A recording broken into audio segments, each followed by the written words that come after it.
नित्यानन्दकरी वराभयकरी सौन्दर्य रत्नाकरी निर्धूताखिल घोर पावनकरी प्रत्यक्ष माहेश्वरी प्रालेयाचल वंश पावनकरी काशीपुराधीश्वरी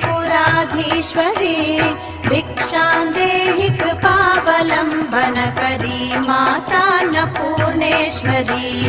नानारत्न विचित्रभूषणकरी हेमाम्बराडम्बरी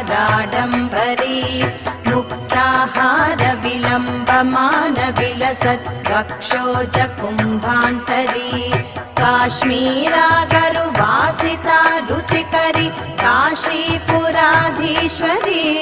भिक्षां देहि कृपावलम्बनकरी